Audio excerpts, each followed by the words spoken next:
Okay, geng Bos Sejan. Hari ni 21 hari bulan 10, 2025. Kita ada kat Kelantan, geng. Okay, jom kita masuk. Assalamualaikum, bang. Waalaikumsalam. Alhamdulillah, sampai Kelas Air Pantai Timur. Alhamdulillah. Okay, bang. Siapa namanya, bang? Nama saya Zaid. Zaid. Okay. Zaid. Abang Zaid ni ada beli set meja makan, gendong. Finishing Europe 8 seater. Okay, bang. Saya nak tanya sikit lah.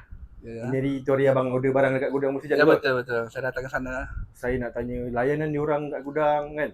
Dengan penerangan diorang pasal kayu apa semua macam mana, bang? Alhamdulillah setakat ni saya puas hati lah. Puas hati, ya? Kalau bagi rate tu 1/10 tu saya pilih 10 lah. Alhamdulillah, nampaknya abang memang terbaik. Memang layanan memang terbaik. Alhamdulillah. So bang, saya nak tanya sikit lah untuk abang order dengan Angel. Biasa dengan Angel betul? Ya, betul. Mudah tak order? Urusan tu memang mudah. Dengan harga yang abang dapat macam mana? Harga dapat pun memang cantik lah. Cantik lah harga. Macam rumah abang ni. Cantik lah. Harap dapat pun cantik juga. Alhamdulillah. Warna gold ni macam mana, bang? Warna gold setakat saya tengok memang Naik, lain mata banding yang lain memang naik. Yang ni lagi? Yang ni lagi.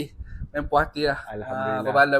Walaupun dapat jauh pun alhamdulillah finishing dia semua elok lah. Dah checking apa semua betul? Dah checking semua. Okey, semua dah cantik. Alhamdulillah. So geng Bos Sejan, kalau nak cari jati ke, set sofa, set meja makan, apa segala pasal perabot, boleh cari dekat gudang Bos Sejan, bang. Betul ya. Boleh recommend, bang? Boleh recommend.